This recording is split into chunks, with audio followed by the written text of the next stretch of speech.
Hello guys, LEGO Master Reviews here, and today I'll be doing a review on the LEGO Star Wars set 75383 Darth Maul Sith Infiltrator. This set has 640 pieces and retails for $69.99 in the US.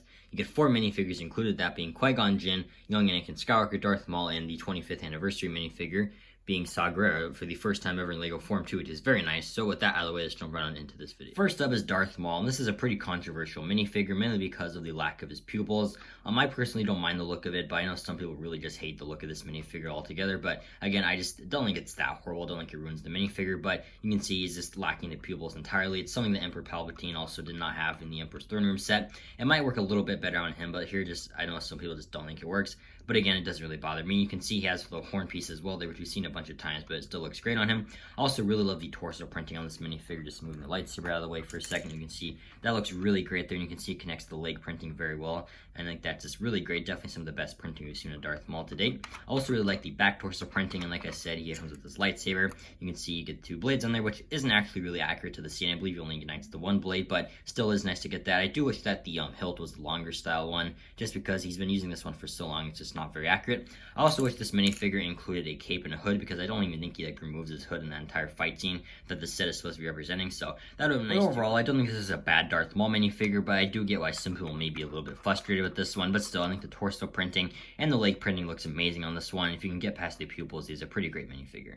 Next up is Qui-Gon Jinn. This is my first modernized version of Qui-Gon Jinn I have in my collection. The only other version of Qui-Gon I have is this classic one, so I'm very happy to have this minifigure. But you can see he's using that same hairpiece that LEGO's been using on him forever, but I honestly think it works perfect, so really no need to change that. I also really like the face printing there. You can see a bit of gray in his beard, and flipping that head around, you can see you get more of a concerned expression on the back. You can also see the poncho on him looks amazing. I'm so glad LEGO made a fabric poncho and did not print it on the torso like they did with the Indoor Luke and Leia minifigures, so that is really great. Like, I'm so glad that LEGO's actually including fabric pieces with their minifigures.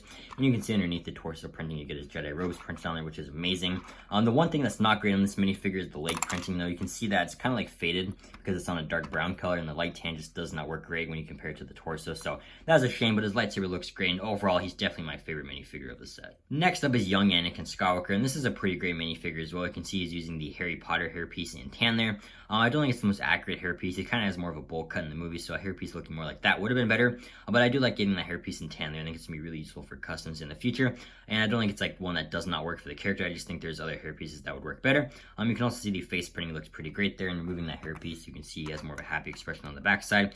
So it's a pretty cool back torso print. He also has a pretty detailed front torso print. I do kind of wish that this minifigure had the movable mid-sized legs just to make this minifigure more unique from past versions of Anakin Skywalker, but still, this is a pretty great minifigure, and if you don't have a young Anakin yet, it's going to be great for your collection. And lastly here, for the first time ever in LEGO form, is Saw Gerrera. I think this is a fantastic minifigure, and you can see that this minifigure also includes a printed display stand. That says 25 years of LEGO Star Wars, and it can connect to the other 25th anniversary minifigures, so that is very nice. But now taking a look at the minifigure, you can see here he has a very nice hairpiece, and the face printing is like uncanny. I think they did a phenomenal job with that face print, with like the bags under his eyes there, as well as like the scarring. I'm just trying to get a little bit closer so you can see, like, it's just so accurate, like the bit of like gray in his beard and everything. That just looks amazing. You can see flipping the head around, he also has more of like an angry expression there. I think that's also very, very accurate. And you can see that his cape there has printing, which is beautiful. I think that is absolutely gorgeous.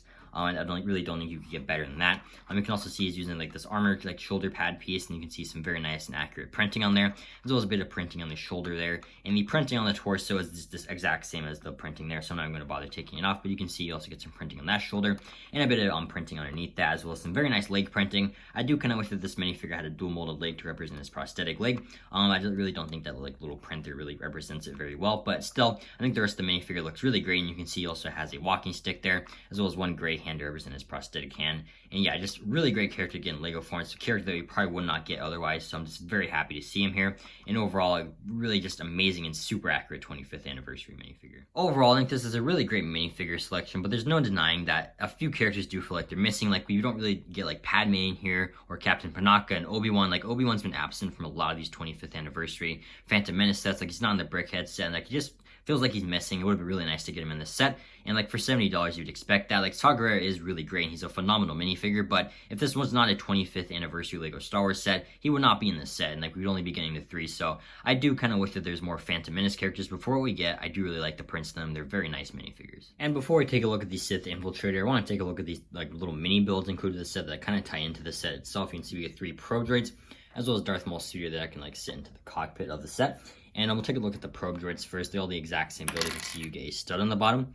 It's actually the reverse, so you're not going to be able to place this on like a base plate or anything. You can also see you get this little piece on top. And these tie into the feature where you can like drop it at the bottom of the ship, and you'll see that in a second. But it does kind of make the ship look a bit ugly because you have to like store the probe droids inside the ship. And I feel like the probe droids honestly not even that accurate. So it's like, why are we making the ship look bad and also having an accurate probe droids? It's just kind of annoying there, but it is nice to get, you get 3 of these guys. And you can also see we get the speeder here. There's no studs in it to hold Darth Maul down, so you have to clip his hands to this handlebar there, but it's a nice little build. It's pretty small, but it does tie into the cockpit, like I said, and we'll see that in a minute. But yeah, I mean, these are pretty nice little mini builds to go with the set, and they like makes the set feel like more fun, but at the same time, some things could be a lot more accurate. Now taking a look at the Sith Infiltrator, you can see here all these gray pieces are stacked on each other, and it makes a really nice pattern here if you compare it to the actual ship. Well, it's very, very accurate, so I like that. Like, it definitely feels like the designers looked at the ship and got something accurate, but at the same time, there's a few things that are inaccurate. But you can also see you get these pieces here, and it's actually to fire these missiles down here. So you just push that down, and the missiles fire off. That is very satisfying, and it's so cool. It's just a button that you just push down and the missiles fire out. So that's a really fun play feature, and I like that a lot. You can also see here that this whole piece lifts up, and if you compare it to the actual Sith Infiltrator, the ship's actually much more slanted down here, and basically just like leads to here, but instead it's very thick, almost has like a really big nose, and it's really disappointing. But you can see opening it up, that's mainly just so you can fit the probe droids inside. So you just put all 3 in there. We'll load them up real quick, and they're only Z2, so we'll just put the 2 in there. And then you can see on the bottom there, you get this red piece here, and I like how these red pieces to signify that's where you're supposed to pull it, and you can also see that there. And when you pull this, the probe droid will fall through that door, so that's a really fun feature. And just to put it back, you just pull it again, and it'll lock in place, and it's not going to open up when you're like swooshing the ship around. So that's a pretty fun feature, but I don't think it was worth making the ship look not great in the front, so that's a shame. You can also see you get some very nice landing gear there, and you just go like that. It can close in, but I really don't like how it's at an angle. Like you can kind of see when you find the landing gear out, then when you lean the ship down, it's more of an angle to where the nose is like leaning down. It's very disappointing. I kind of wish it was just like that, kind of where that was, and it just sat up straight. So I'm sure you could adjust that if you wanted it to be looking like that, but sadly I just feel like that's something Lego should have done, so that is a bit disappointing. One other thing I forgot to mention is there's actually a lot of room like the nose part of the ship here. You can see, open it up, you get some vibrant pieces, but you can see there's a lot of room, so you could have like Darth Maul kidnap Anakin, you could put him inside there and then close it up, and you can even drop him at the bottom if you wanted to. So that's a pretty fun little like thing. I feel like kids might have fun with like a what if scenario, so that is just really funny, and I think it's funny they can actually drop minifigures out the bottom too. Moving into the back section of the ship here, you can see you get a very nice print on top there, which looks really nice. Sadly the grays don't match very well though. You can see like the brick and then the printer, just it doesn't match, so that is a shame. But you'll see it's some red printing and a little bit more detail as well, so it's nice that the print just wishes a little bit better. You can see you get some translucent pieces as well there to represent the windshield. I also like these pieces here. They like these weird clip pieces. It adds a lot of detail. Get some like binocular pieces down there, and even some like roller skates on the wings, so really clever part usage there. But now moving into the cockpit of the set, what you basically do is just lift this top section up and then move these pieces out of the way, and you just move this down here, and you can see you get a really nice like printed piece in there. It's one of the more generic ones, but it is there, and it's nice. It's a little bit of a detail, but you can see you get some clips on the side there, and that's basically just to grab Darth Maul's lightsaber, and you just place those pieces in there like so, and you have to separate them. There's not enough room to place like both ends of the saber, but you just do that. Then you grab the Darth Maul speeder and you put that in there as well. And it might be better to actually connect the Darth Maul minifigure first, just so he stays intact. So we'll do that real quick. You just connect him to the speeder, and then you just place him inside the ship there. And you just you need to close up this back section first, and move these big ones in. And then after that, you just put the roof on top. And for some reason, the Darth Maul minifigure is not lined up perfectly, but you get the gist of it as it closes up. And there you go. It is pretty snug. You can also see you get these very nice smooth pieces here. It kind of looks like a Wi-Fi bar, but you get that. It's a pretty satisfying build there. And you can see you can open the wings up, and you can kind of move them like outwards like that, or you can have them like fully inwards. But I think the accurate position like in universe is like that. You can also have it flat if you wanted to. And then you can see on the other side, you can also do that. You have the exact same amount of like adjustability, so that is pretty cool. And on the bottom, there's not that much detail. And yeah, I mean, that's pretty much the entire Sith Infiltrator. I forgot to mention that there is these like translucent green pieces to represent the thrust of the set. You can see that. So that is nice. You can get that on each side as well. But other than that, that's basically the Sith Infiltrator. The only real gripe with the set I have is this really big nose piece, but the rest of the set looks really great, and I like some of the building techniques a lot. But that's going to do it for my review on the LEGO Star Wars Darth Maul Sith Infiltrator. Overall, do I think this set is worth $70? I think it does come down to a few things.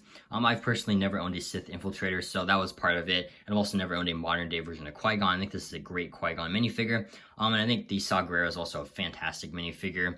But I do feel like if you've owned the past one that came with like Watto, I think that build was slightly better. And if you do have that set, it might be worth waiting to get this one. But if you have been eyeballing the set, but you just don't like the Darth Maul minifigure and you think the build's a bit ugly, it might be worth waiting on because it's still a really great set. And if you can find a good deal on it, I definitely recommend getting it.